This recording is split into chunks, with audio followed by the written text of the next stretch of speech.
안녕하세요. 저는 뻔뻔해도 너무 뻔뻔한 인간들 때문에 정말 황당한 일을 겪었던 40대 여자입니다. 세상에 다양한 사람들이 많다는 건 알지만 제가 만났던 그 사람들은 아주 상종도 못할 인간들이더라고요. 조금 시간이 지난 일이긴 하지만 그래도 한번 속 시원히 얘기해보고 싶어서 사연을 신청하게 되었습니다. 재미있게 잘 들어주셨으면 좋겠어요. 전 어릴 때부터 시골에서 조금 여유 있게 자랐습니다. 저희 할아버지 때부터 소도 키우고 농사를 크게 했거든요. 저희 아빠는 공직자셨는데 마을 사람들과 정말 친하게 지내셨어요. 시간 날 때마다 저희 집 농사뿐 아니라 이웃집 농사까지 거들어 주셨습니다. 게다가 음식 솜씨가 정말 좋았던 저희 엄마도 가끔 한 번씩 국수를 잔뜩 삶아서 동네 사람들한테 대접하곤 했어요. 그때마다 동네 어른들이 저희 부모님 칭찬을 많이 하시더라고요. 아이고, 우리 동네에서 이 집만큼 인심 좋은 집안이 없어. 어려운 일 있을 때마다 꼭 달려와서 도와주고 음식은 또 어찌나 잘하는지 그냥 먹기 미안할 정도라니까. 아휴, 그냥 간단하게 끓인 국수인데 맛있다고 해주셔서 감사해요. 오늘 넉넉하게 준비했으니까 실컷 드시고 가세요. 그럼 정성 들여 준비한 음식인데 실컷 먹고 가야지. 그나저나 혜영 엄마, 이거 우리 밭에서 딴 애호박인데 모양은 좀 못생겨도 맛있으니까 반찬이나 해먹어. 맨날 얻어먹기만 하는 게 미안해서 그래. 저희 부모님이 워낙 마을 사람들한테 잘하시다 보니까 자연스레 저랑 오빠도 그 모습을 따라하게 되었어요. 그러다 보니 마을 어른들이 저랑 오빠를 되게 예뻐하시더라고요. 혜영아, 너 나중에 우리 집 며느리 하자. 너 우리 아들 공부는 좀 못해도 되게 착한 거 알지? 남잔 자고로 착하고 성실한 게 최고야. 네? 절 며느리로 삼으시겠다고요? 저희 시어머니 되시겠다는 분들이 하도 많아서 저 동구밭까지 줄 서 있으신데요? 아이고, 조그만 게 말도 재밌게 잘하네. 하긴 너랑 너희 오빠 욕심내는 양반들이 얼마나 많은데 내가 무작정 우리 집으로 오라고 하면 안 되지. 그래, 나중에 꼭 고르고 골라서 좋은 남자한테 시집가거라. 알았지? 그렇게 저랑 오빤 부모님과 동네 어르신들의 사랑을 듬뿍 받으며 자랐습니다. 저희 오빤 대학을 졸업한 후에 서울로 올라가 취직을 하고 전 집과 그리 멀지 않은 지방 소도시에 사무직으로 취직을 했어요.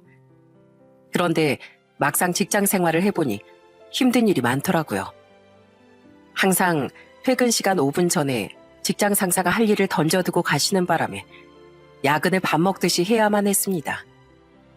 게다가 하루는 제가 장염에 걸려서 엄청 고생을 한 적이 있었는데 하필 그때 회식을 하자는 거예요. 저만 빠지기도 좀 그래서 어쩔 수 없이 따라갔는데 저희 회사 부장님이 저한테 술을 권하시더군요. 혜영 씨, 한잔 해야지. 뭘 그렇게 멀뚱멀뚱 눈만 뜨고 있어?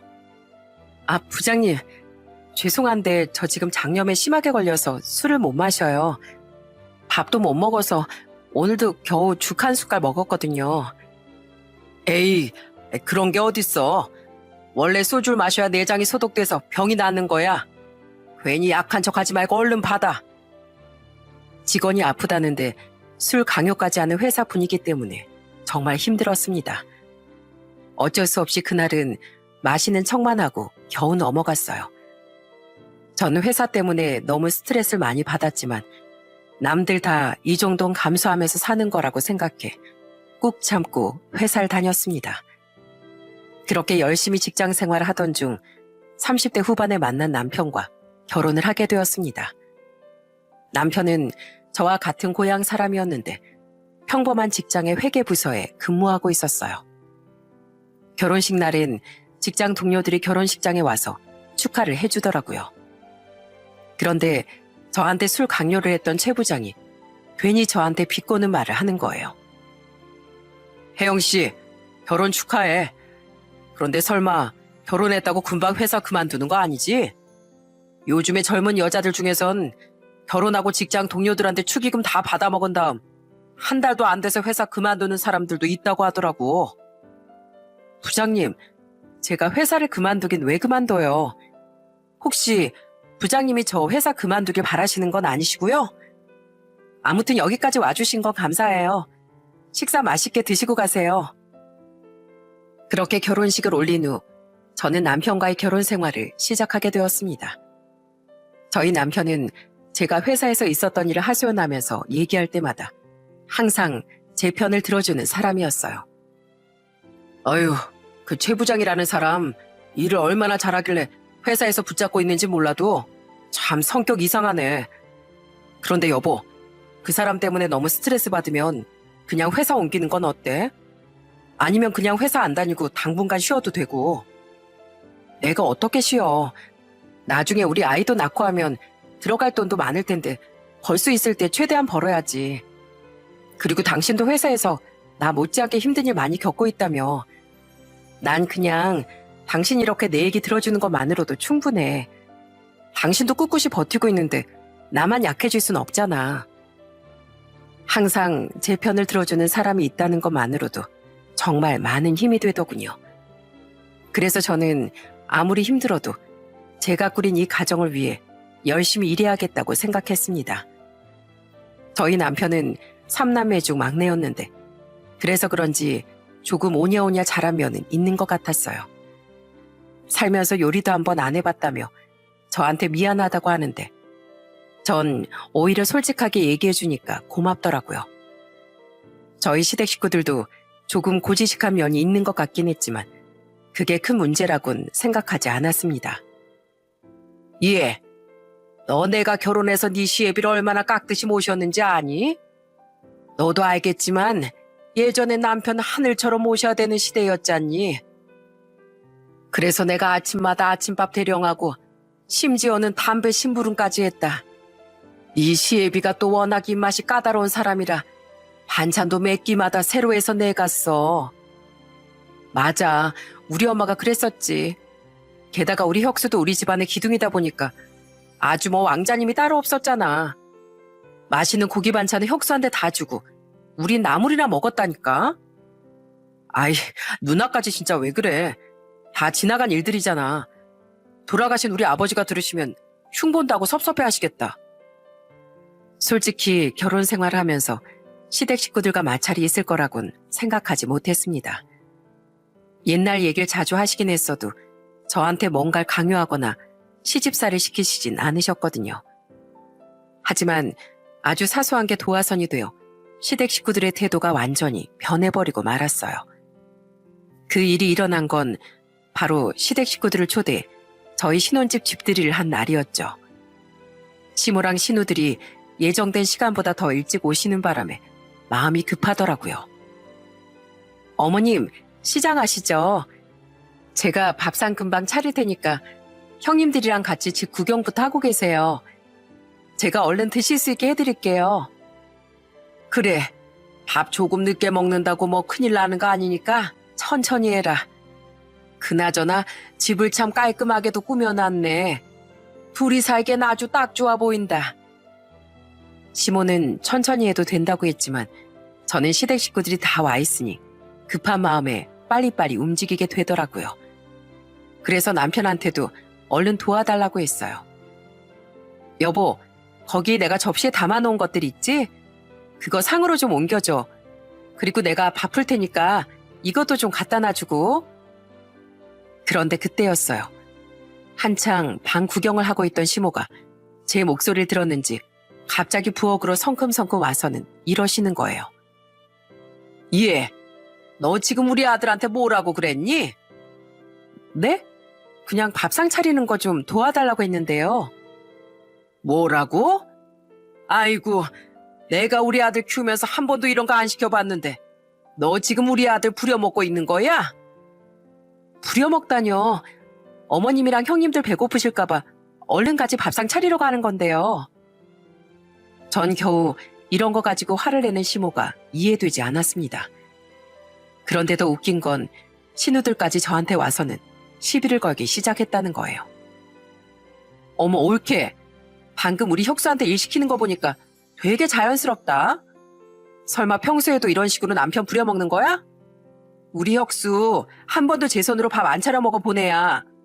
그런데 올케가 어떻게 우리 혁수한테 이런 걸 시켜?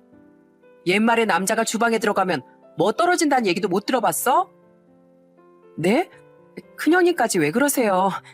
제가 그이 보고 혼자서 집들이 준비를 다 하라고 한 것도 아니고 음식은 저 혼자 다 했는데 나르는 것 정도도 못해요? 원래 이런 건 부부끼리 같이 하는 거예요. 그것도 상황에 따라 다른 거지. 아휴, 혁수야. 너는 네 마누라한테 이렇게 잡혀 살고 있었어? 아무리 혁순이가 성격이 착하다지만 이런 걸 왜 참고 살아? 사람이 너무 착해도 안 되는 거야. 저는 그 상황이 너무 기가 막혀서 말도 안 나오더군요. 그래도 남편이 중간에 나서서 중재를 해주긴 하더라고요. 아유, 다들 그만하세요. 음식 나르는 거 별로 힘든 일도 아닌데 왜 그러세요? 자, 서로 기분 상하게 이러지 말고 얼른 식사나 합시다. 오늘 우리 집 집들이 하는 날인데 다들 그렇게 인상만 쓰고 있을 거예요? 결국 그날은 남편 덕에 상황이 마무리되긴 했어요. 하지만 저는 식사를 하는 내내 뭔가 잘못됐다는 생각이 마음이 불편하더라고요. 그런데 그 사소한 일이 계기가 되어 저에게 엄청난 시집살이로 돌아오고 말았습니다. 한 번은 시모가 아침 일찍 저한테 전화해서는 이러시더군요.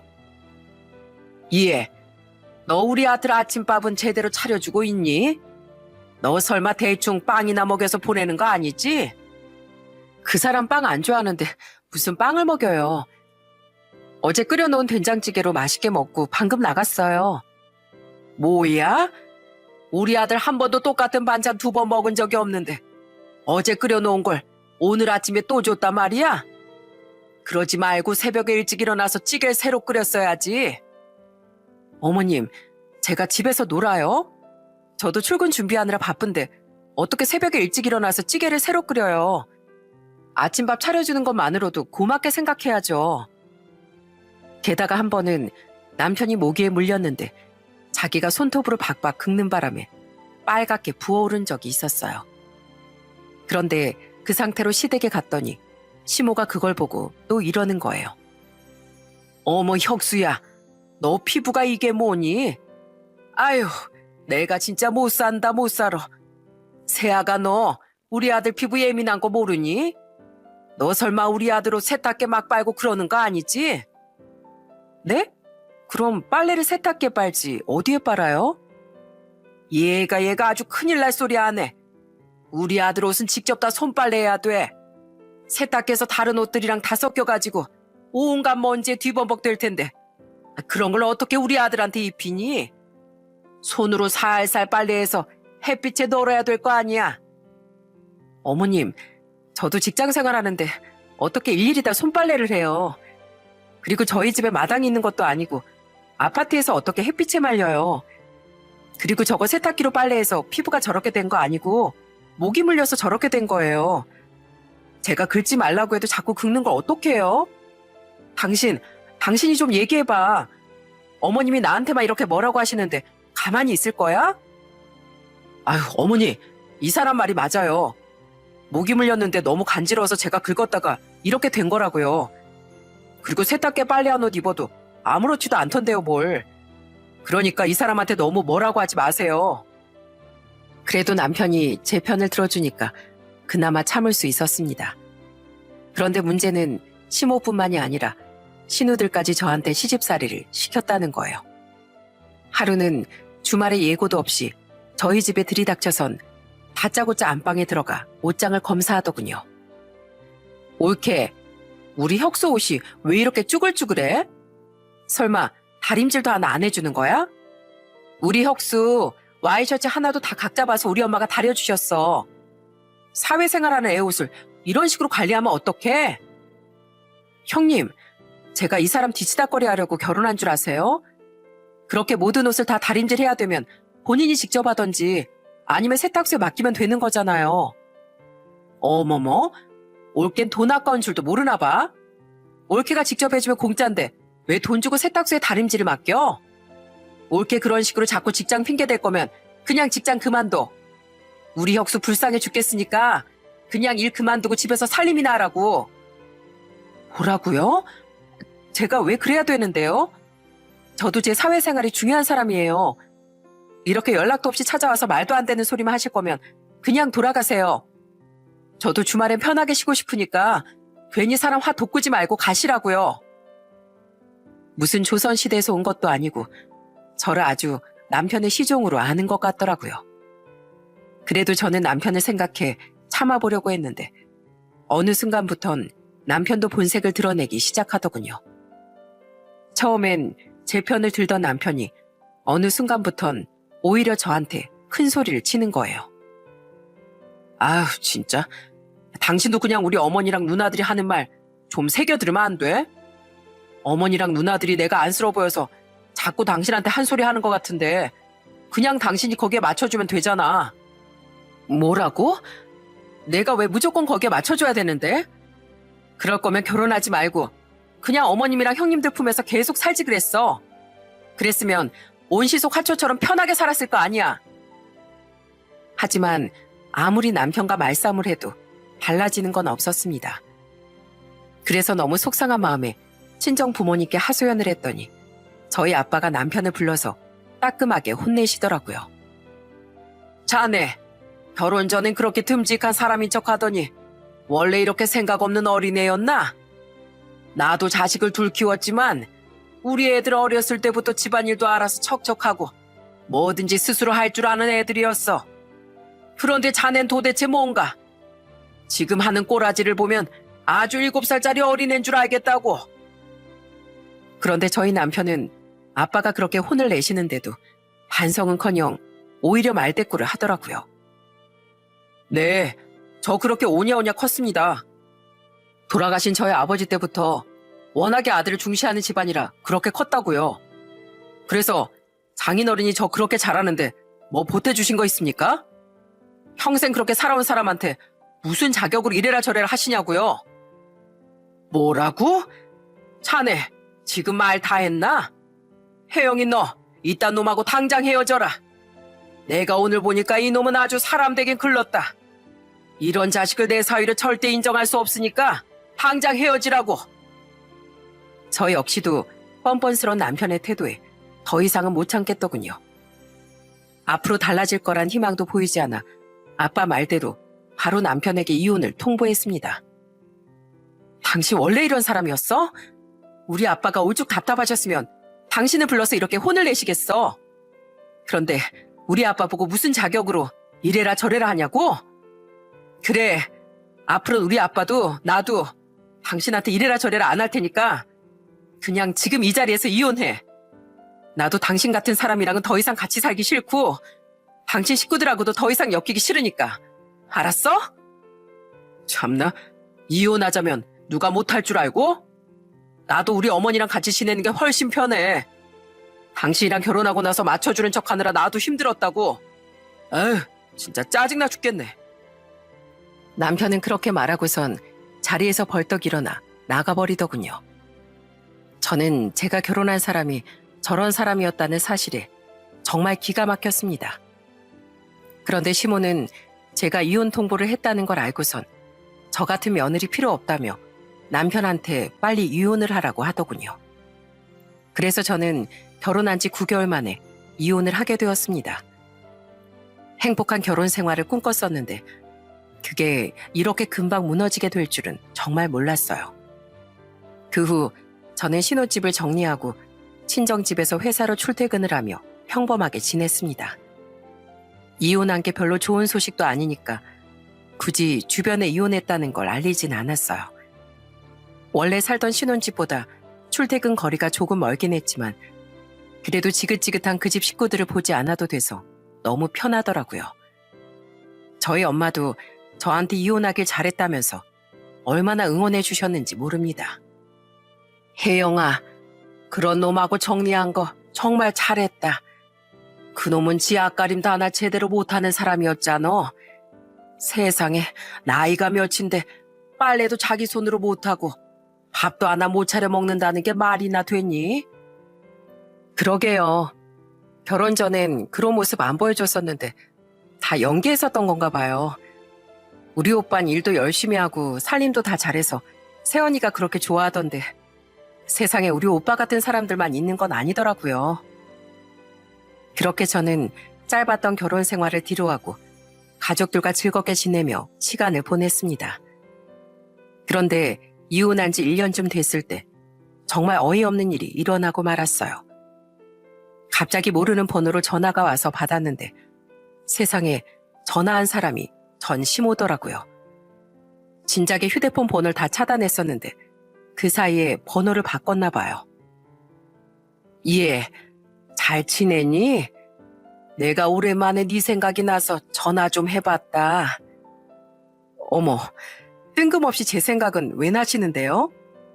그때 저한테 막대한 거 이제라도 사과하시려고요? 사과 필요 없으니까 그냥 끊으세요. 아니, 사과도 사과지만 너한테 부탁할 게 좀 있어서. 무슨 부탁이요? 아줌마랑 저랑 뭘 부탁할 사이는 아니지 않나요? 예, 넌 무슨 말을 그렇게 날카롭게 하니? 그래도 내가 한때 네 시엠이었잖니. 아무튼 내가 부탁할 사람이 너밖에 없어서 그러는데 네가 우리 아들 좀 도와줘라. 우리 아들이 얼마 전에 회사에서 15억도 넘는 돈을 공금횡령했단다. 아휴, 그것 때문에 지금 감방에 들어가게 생겼는데 우리 아들 감방 안 들어가게 하려면 돈이 좀 필요해서 그래. 그래도 너희 집 잘 살지 않니? 너희 아버지 면장까지 했던 힘 있는 분이신데 우리 좀 도와주면 안 되니? 더도 말고 덜도 말고 딱 3억만 도와줘라. 그럼 내가 너한테 이자까지 쳐서 꼭 갚으마. 저는 그 얘기를 듣고 정말 기절초풍하는 줄 알았습니다. 그 인간이 그렇게 큰 돈을 공금횡령한 것도 어이가 없는데 그 돈을 왜 저한테 도와달라고 하나요? 저는 너무 황당해서 그만 소리를 치고 말았어요. 아줌마, 지금 제정신이에요? 아들이 범죄를 저질렀는데 그걸 왜 저보고 도와달라고 하세요? 저랑 그쪽 아들 남남이에요. 남남이라고요. 그나저나 아들내미 가정교육 잘못시킨 건 알고 있었는데 생각보다 훨씬 더 잘못시키셨나 봐요. 아무리 회계부서에서 근무해도 그렇지 어떻게 회사 돈에 손을 댈 수가 있어요? 예, 너 지금 우리 아들 욕하는 거니? 어차피 너네 집안에 돈도 많으면서 그것 좀 도와주면 어때서? 우리 아들 평생 귀하게 자랐는데 환경도 열악한 감방에 들어가 어떻게 지내라는 거야? 넌 우리 아들이 불쌍하지도 않어? 불쌍한 건 아줌마 아들이 아니라 아줌마 아들한테 공금횡령 당한 그 회사 사장이 불쌍하죠. 그리고 요즘엔 깜빵도 시설 좋은 거 몰라요? 이참에 감방 들어가서 반성이나 실컷 하다 나오면 되겠네요. 아무튼 전 절대 도와드릴 생각 없으니까 전화 끊으세요. 이 전화번호도 차단할 거니까 그런 줄 아시라고요. 세상에 뻔뻔해도 이렇게 뻔뻔한 사람들은 처음 봤습니다. 저는 너무 화가 나서 전화를 끊자마자 전 시모의 전화번호를 또다시 차단했습니다. 이상한 놈 한 번 만나서 결혼하는 바람에 이런 말도 안 되는 소리까지 들으니까 너무 짜증나더라고요. 그런데 얼마 후 제 일상이 망가지는 사건이 또 있었습니다. 하루는 퇴근 후에 집에 가는데 평소엔 마주치지 않던 직장 동료랑 길에서 우연히 마주치게 되었어요. 혜영 씨, 왜 이쪽으로 가세요? 혜영 씨 신혼집은 반대 방향 아니었어요? 아, 저 요즘에 신혼집 말고 저희 친정집에서 출퇴근하거든요. 네? 아니 왜 신혼집을 놔두고 친정집에서 출퇴근을 해요? 혹시 남편이랑 싸웠어요? 설마 그래서 별거 하는 거예요? 직장 동료가 하도 꼬치꼬치 묻길래 저는 어쩔 수 없이 작년에 이혼했다고 얘기했습니다. 그런데 얼마 후 제가 이혼했다는 소식이 회사 내에 쫙 퍼지고 말았어요. 직장 동료들은 제가 이혼한 게 무슨 재밌는 화제거리라도 되는 듯 저한테 자꾸 그 일에 대해 물어보더라고요. 어머, 근데 도대체 왜 이혼한 거예요? 설마 전 남편이 바람이라도 피웠어요? 아, 그건 아니고 그냥 성격 차이로 이혼한 거예요. 살다 보니까 안 맞는 점이 많더라고요. 그래요? 근데 왜 1년 동안이나 회사에는 말도 안 하고 숨겼어요? 난 당연히 여태까지 신혼생활 잘하고 있는 줄 알았는데. 좋은 일도 아닌데 굳이 얘기할 필요 있나요? 그런데 제가 이혼했다는 소식에 다들 신나하시는 거 보니까 끝까지 비밀로 할 걸 그랬나 봐요. 다들 제가 이혼한 게 그렇게 재밌으세요? 그런데 그때였어요. 평소에도 저를 제일 짜증나게 했던 최 부장이 또 저를 약 올리듯이 이러는 거예요. 혜영 씨, 결혼한 지 9개월밖에 안 돼서 이혼했다며? 그렇게 금방 이혼할 거였으면 뭐하러 직장 동료들 결혼식에 다 초대했어? 내가 그날 시간에서 결혼식장까지 가고 축의금도 두둑하게 냈는데 이렇게 됐으면 그 축의금 다시 돌려줘야 되는 거 아니야? 뭐라고요? 아, 저한테 주셨던 축의금이 그렇게 아까워서 그러세요? 그럼 아깝지. 신혼부부 잘 살라고 축의금 준 건데 9개월 만에 파탄 났으니 아깝지 안 아까워? 그나저나 혜영 씨, 겨우 9개월 살고 축의금 장사 잘했네. 솔직히 말해봐. 축의금으로 얼마 벌었어? 아유, 나도 이참에 그냥 결혼이나 한 번 더 할까? 그럼 축의금으로 한탕 땡길 수 있을 텐데. 저는 그 말을 듣고 순간 눈이 돌아버리더군요. 제가 무슨 축의금 가지고 장사라도 한 것처럼 얘기하길래 도저히 참을 수가 없었어요. 부장님, 저한테 주셨던 축의금이 그렇게 아까우시면 제가 지금 돌려드릴게요. 그때 저한테 10만 원 내셨죠? 자, 여기 10만 원 있으니까 가져가세요. 그리고 저 더 이상은 못 참겠네요. 그동안 부장님 때문에 스트레스도 엄청 받고 회사 다니기 싫을 때도 많았는데 그래도 참을 수 있을 만큼은 참으려고 했거든요. 그런데 이렇게까지 막말하시는 거 보니까 부장님 때문에라도 이 회사 더는 못 다니겠다고요. 그러니까 앞으로도 평생 그렇게 사세요. 부장님 때문에 이 회사 직원들 다 나가버리고 회사 망할 때까지 그렇게 사시라고요. 아시겠어요? 뭐야, 혜영 씨, 지금 말 다 했어? 그래요, 말 다 했어요. 저 오늘 바로 사직서 낼 테니까 그런 줄 아세요. 저는 결국 더 이상 참지 못하고 회사를 그만두고 말았습니다. 최 부장뿐만 아니라 최 부장을 두둔하는 다른 직원들도 마음에 들지 않았고 제가 이혼한 걸 심심풀이 땅콩으로 생각하는 분위기도 너무 싫었거든요. 그 후 저는 친정에서 부모님 농사일도 도와드리고 평범한 생활을 보냈습니다. 저보다 먼저 결혼한 오빠가 조카를 데리고 친정에 놀러 오면 조카 놀아주는 일이 제일 즐거웠어요. 서아야, 오늘 고모랑 같이 슈퍼에 간식 사러 갈까? 서아는 뭐 좋아해? 고모가 서아 먹고 싶은 거 다 사줄게. 정말요? 그런데 간식 많이 먹으면 이빨 썩는다고 우리 엄마가 그랬는데요. 많이 안 먹고 조금만 먹으면 되지. 우리 슈퍼 갔다가 옆집 할머니네 가서 강아지랑 놀다 오자. 우리 옆집 할머니가 서아 엄청 보고 싶으시대. 우와, 좋아요. 그럼 강아지 줄 간식 가져가도 돼요? 아까 할머니가 쪄준 고구마 가져갈래요. 직장을 그만두고 시골에서 가족들과 지내는 시간은 정말 행복했습니다. 하루하루가 너무 평화로워서 마음이 너무 편해지더라고요. 그런데 전 남편과 이혼한 지 2년 정도 됐을 때 저와 친한 언니가 이웃남을 한 명 소개시켜준다는 거예요. 처음엔 안 만난다고 했었는데 언니가 절 많이 설득하더라고요. 혜영아, 물론 부모님 모시고 사는 것도 좋지만 너도 좋은 가정 꾸려서 아이도 낳고 해야지. 너희 부모님도 말씀은 안 하시지만 많이 속상해 하실걸? 그러니까 딱 한 번만 만나봐. 내가 진짜 웬만하면 너한테 이렇게까지 얘기 안 하는데 진짜 좋은 사람이라서 그래. 하도 그 언니가 설득을 하길래 결국 그 남자를 만나러 갔습니다. 그런데 막상 만나보니 체격도 되게 듬직하고 성격도 다정하더라고요. 전처가 사치가 너무 심하고 바람까지 피우는 바람에 결혼 1년 만에 이혼을 했다고 하더군요. 그날 같이 식사를 해보니 대화도 너무 잘 통하고 성격이 잘 맞는 것 같아서 몇 번 더 만나다가 좋은 관계로 발전을 하게 되었습니다. 그런데 그 언니가 얘기했던 대로 정말 좋은 사람인 것 같더라고요. 평소에도 시간 날 때마다 시골에 와서 농사일도 도와주고 밥 먹을 때도 전 남편과 다르게 직접 일어나서 음식도 나르고 하더군요. 아이고, 우리 혜영이가 참 좋은 남자를 만났네. 그냥 가만히 앉아서 차려주는 밥 맛있게만 먹어줘도 고마운데 어쩜 이렇게 다 도와주려고 할까?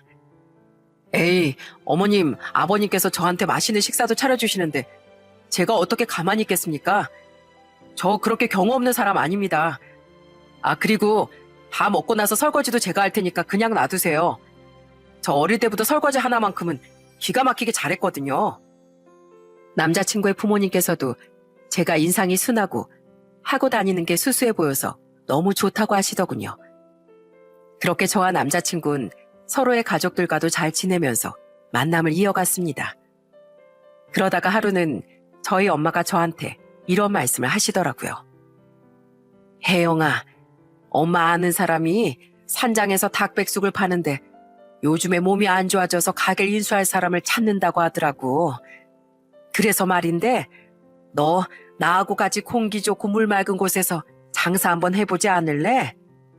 너도 시골에서 이렇게 농사만 돕는 것보단 미래를 위해서 뭐라도 하는 게 더 낫지 않니? 사실 저도 언제까지 이렇게 집에만 있을 수는 없다고 생각하던 참이었어요. 그런데 저희 엄마가 워낙에 음식 솜씨가 좋으시다 보니 같이 장사를 하는 것도 괜찮을 것 같더라고요. 그래서 저는 엄마와 같이 식당을 운영하기로 결정하고 원래 운영하시던 엄마의 지인분께 음식 레시피와 반찬 같은 것들을 이것저것 다 배웠습니다. 그리고 제대로 하기 위해 테이블 같은 것도 새로 싹 바꾸고 부모님과 제가 모은 돈으로 어느 정도 투자를 했어요. 그때도 제 남자친구가 와서 얼마나 많이 도와줬는지 모릅니다. 어머님, 테이블 위치 이 정도면 괜찮을까요? 아니면 간격을 조금 더 떨어뜨리는 게 나을까요? 아유, 지금이 딱 좋네. 딱 좋아. 역시 자네 뭐든지 알아서 잘하는구만. 요즘엔 자네가 아주 내 아들이 된 것 같아서 내 얼마나 든든한지 몰라. 그렇게 저와 엄만 식당을 무사히 오픈할 수 있게 되었어요.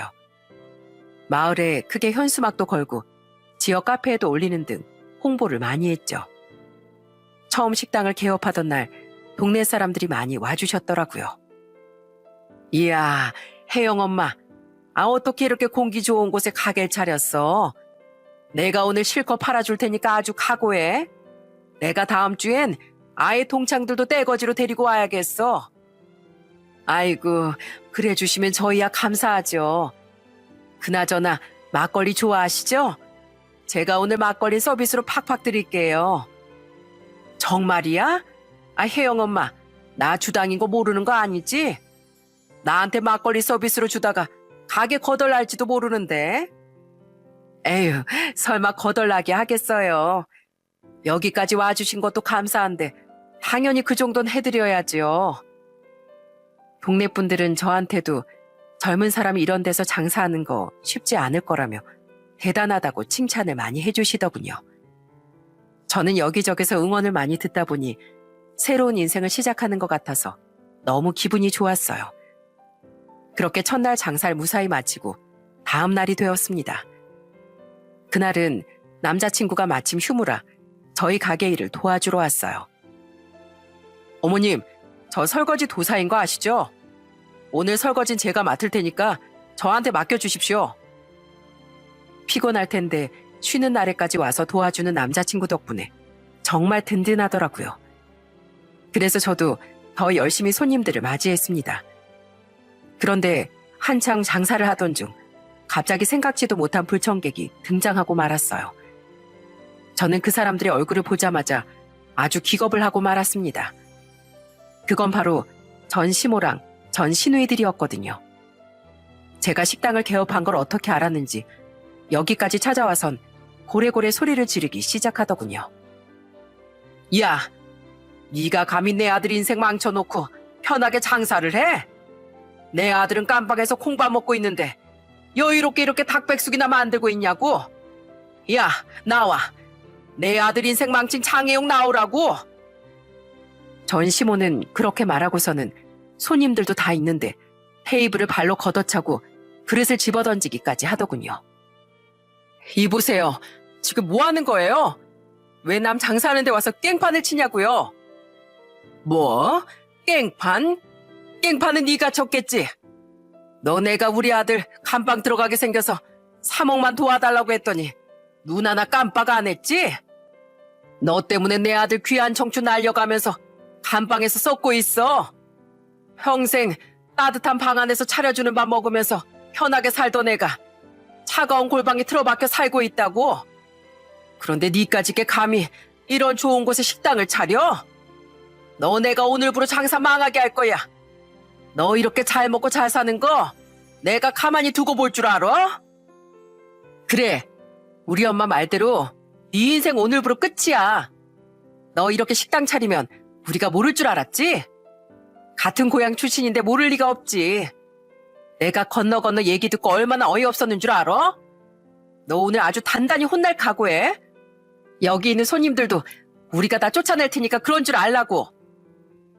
그러더니 전 시모랑 전 시누이들은 미친 사람처럼 막 소리를 지르며 아주 깽판을 치기 시작하더군요. 제가 달려가서 잡아 끌고 말려봤지만 소용이 없었어요. 그런데 그때였습니다. 갑자기 주방에 있던 제 남자친구가 저희 쪽으로 오더니 크게 소리를 지르는 거예요. 지금 뭐 하시는 겁니까? 남의 영업장에 와서 뭐 하시는 거냐고요? 혜영아, 이 사람들 이러는 거 얼른 영상으로 찍어. 증거 남겨야 되니까 얼른 찍으라고. 뭐? 영상을 찍어? 이봐, 그쪽이 뭔데 영상을 찍으라 말아야? 찍고 싶으면 실컷 찍어. 나 어차피 막 살았던 사람이라 내 얼굴 대문짝만하게 놔도 상관없어. 아, 그래요? 그래서 계속 이렇게 함부로 하시겠다 이거죠? 지금 하시는 행동 영업 방해, 기물 파손죄로 처벌받을 수 있습니다. 그러니까 좋은 말로 할 때 그만하세요. 당신이 뭔데 그만하라 말아야?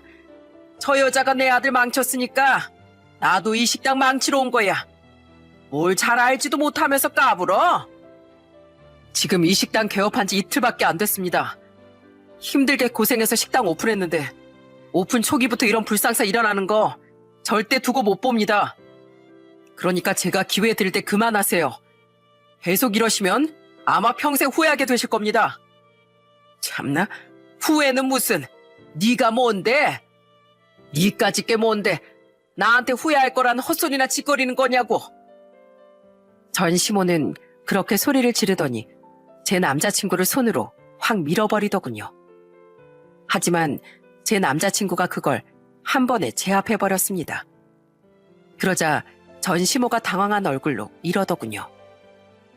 야, 너 이거 안 놔? 새파랗게 젊은 게 어디서 어른한테 힘을 써? 그쪽이 먼저 저한테 손찌검 하셨지 않습니까? 그리고 제가 분명히 그만하라고 말씀드렸죠? 좋은 말로 부탁드렸는데도 그만 못하시겠다니 어쩔 수가 없네요. 아참, 아까 저보고 니까짓 게 도대체 뭐냐고 물어보셨죠? 궁금해하시니까 대답해드리죠. 저 이런 사람입니다. 남자친구는 그렇게 말하면서 전 시모에게 명함을 하나 꺼내서 주더군요. 그러자 명함을 본 전 시모는 얼굴이 새파랗게 질려선 손을 바들바들 떨기 시작했어요. 뭐야, 경찰이잖아? 네, 맞습니다. 저 경찰이에요. 경찰 앞에서 이렇게 남의 영업장에서 행패를 부리셨으니 현행범으로 체포해도 되겠죠? 뭐라고? 당신이 경찰이면 다야? 경찰이면 이렇게 무고한 시민을 함부로 해도 되는 거냐고? 그쪽이 무고한지 아닌진 제가 봤고 여기 계신 손님들께서도 다 보셨습니다. 그렇게 억울하시면 정식으로 경찰에 민원을 제기하시던가요. 지금 영업 방해에다가 기물 파손죄로 다 고소할 수 있는 상황이에요. 뭐? 고소? 겨우 이까짓 걸로 고소? 이까짓 거라뇨? 지금 그쪽 일행분들이 테이블을 발로 차서 망가뜨리고 그릇도 깨뜨리신 거 안 보이십니까? 음식이 엎어지는 바람에 여기저기 얼룩이 튀고 난리가 났는데 그래도 이까짓 거라고 하시겠어요? 참나, 아무리 그래도 그렇지 무슨 이까짓 걸로 고소를 해요? 나야말로 이 집 딸내미 때문에 우리 아들 억울하게 감방 들어가 속상해 죽겠는 사람이에요. 근데 그쪽이 왜 남의 집안일에 신경을 쓰냐고요? 경찰이면 관련도 없는 일이 이렇게 나서도 되는 거예요? 관련 없지 않습니다. 저 그쪽 며느리였던 혜영이 남자친구입니다. 제가 사랑하는 사람한테 이렇게 함부로 하는데 어떻게 가만히 있겠습니까? 남자친구가 그렇게 말하자 시모가 눈이 휘둥그레지더니 이번엔 저한테 난리를 치기 시작하더군요. 뭐라고? 남자친구? 야, 너 내 아들이랑 이혼한 지 얼마나 됐다고 또 남자를 만나? 너 이제 보니까 아주 남자 꼬시는데 도사구나? 왜요? 이혼하고 다른 남자 만나면 안 된다는 법이라도 있어요? 저요, 아줌마 아들이랑 결혼 생활 겨우 9개월밖에 안 했고요. 이혼한 지 벌써 2년이나 됐어요. 그런데 내가 다른 남자를 만나든 말든 아줌마가 무슨 상관이에요? 상관이 있지 왜 없어? 너 이제 보니까 이놈이랑 만나느라고 우리 아들 나 몰라라 했구만. 너 겨우 이딴 놈이나 만나려고 우리 아들 버렸냐? 이딴 놈이라뇨? 이 사람 아줌마 아들하고는 비교도 할 수 없을 정도로 좋은 사람이거든요. 아줌마 아들은 혼자서 밥 한 끼도 못 차려 먹고 물 한 컵도 못 떠먹는 인간이잖아요. 그런데 이 사람은요, 아줌마 아들보다 훨씬 똑똑하고 성실하고 자립심도 강한 데다가 책임감도 있는 사람이라고요. 그런데 어디서 짐승만도 못한 아줌마 아들하고 비교를 해요? 뭐야? 너 지금 말 다 했어? 그래요, 다 했어요. 그나저나 더 험한 걸 보기 전에 당장 여기서 나가시죠. 하긴 아까부터 영상 다 찍고 있었으니까 처벌을 못 피하시겠네요. 이 사람 말대로 경찰에 고소할 테니까 그런 줄 아세요. 그러니까 더 크게 고소당하기 싫으면 당장 나가시라고요. 어머머, 얘가 지금 미쳤나? 아유, 가자, 가. 내가 진짜 더러워서 못 해먹겠다. 너, 내가 다 나중에 또 올 테니까 각오해. 아주 경찰관 등에 업고 살판 났나 본데 내가 너 절대 가만히 안 둘 거라고. 그러든지 말든지 마음대로 하시던가요. 또 찾아오면 저도 가만 안 있을 거니까 그런 줄 아세요. 제가 그렇게 소리치자 전시모와 전신우들은 뒤도 안 돌아보고 도망가더군요. 그날 그 장면을 목격한 손님들께서 저를 참 많이 위로해 주셨습니다. 맛있게 밥 먹으러 오셨다가 못 볼 걸 보게 된 손님들한테 너무 죄송해 그날 밥값을 거의 받지 않았어요. 그 이후 저는 전 시댁 식구들을 고소했습니다. 언제 또 찾아올지 모르기 때문에 확실하게 본때를 보여줘야겠다고 생각했거든요. 그런데 고소당한 건 또 무서웠는지 전 시모가 또 제가 모르는 휴대폰 번호로 전화를 해서는 저한테 애원을 하는 거예요. 예, 꼭 이렇게까지 해야겠니? 내가 그날은 너 식당 차렸다는 소식에 너무 억울하고 분해서 그랬다. 술까지 한잔하고 갔더니 나도 제정신이 아니었다고. 우리 지금 벌금 낼 돈도 없는데 한 번만 봐주면 안 되겠니? 솔직히 곱게 자란 우리 아들이 감방에 들어가 불쌍한 건 맞잖니? 너도 사람이라면 제발 우리 입장에서 좀 생각을 해봐라. 그러나 아줌마는 제 입장에서 한번 생각해 본 적 있어요? 그리고 아줌마 아들이 잘못해서 감방에 들어갔는데 그게 왜 불쌍해요? 그러게 회사 돈 횡령할 생각하지 말고 성실하게 일해서 월급 꼬박꼬박 받을 생각을 했어야죠. 그리고 기분 좋게 장사 시작했는데 이틀 만에 아줌마가 깽판 치는 바람에 저도 기분 다 잡쳤거든요. 우리 엄마도 그날 얼마나 속상해 하셨는지 아세요? 남한테 피해를 끼쳤으면 벌 받을 생각을 하셔야죠. 그러니까 봐달라는 소리 하지 마시고 죄를 지었으면 죄값을 치르세요. 아시겠어요? 결국 전 시댁 식구들은 벌금형을 맞고 말았습니다. 그러자 그 뒤로는 한 번도 찾아오지 않더라고요. 역시 나쁜 사람들한텐 벌이 약인 것 같다는 생각이 들었습니다. 솔직히 그때 남자친구가 아니었으면 그렇게 시원하게 대응할 수 없었을 거예요. 그 전까진 당당하게 소리치던 전시모가 제 남자친구의 직업이 경찰이라는 말에 얼굴 표정이 싹 바뀌었으니까요. 그렇게 전 시댁 식구들이 저희 식당에 와서 깽판을 쳤던 게 벌써 3년 전의 일입니다. 그리고 그때 나서서 도와줬던 남자친구는 이제 제 남편이 되었어요. 저희 남편은 지금도 쉬는 날마다 저희 식당에 와서 일을 도와준답니다. 손님, 주문하신 닭백숙 나왔습니다. 저희 장모님께서 김치도 정말 잘하시거든요. 이 김치랑 같이 드셔보시면 정말 맛있으실 거예요. 아유, 혜영 엄마가 사일 참 잘 뒀네. 그나저나 자네 나 모르나? 나 2달 전에도 왔었는데. 나 자네 장인 장모랑 같은 동네에 사는 사람이야. 알고 지낸 지 50년은 됐는데. 아이고, 어쩐지 낯이 익는 분 같더라니. 지난번에 제가 처갓집 갔을 때 저희 장인 장모님께 수박 갖다 주신 분이시죠? 저 그때 그 수박 정말 맛있게 잘 먹었습니다. 속이 아주 시뻘건 게 너무 달고 맛있더라고요. 역시 젊은 사람이라 그런가 기억력이 특출하네. 자네, 내가 보니까 우리 혜영이랑 정말 잘 만났어. 혜영이 어릴 때부터 우리 동네 사람들이 며느리 삼고 싶어서 엄청 욕심냈었거든. 그렇게 착하고 성실한 애를 어떤 남자가 데려갈까 궁금했는데 그게 바로 자네였구만.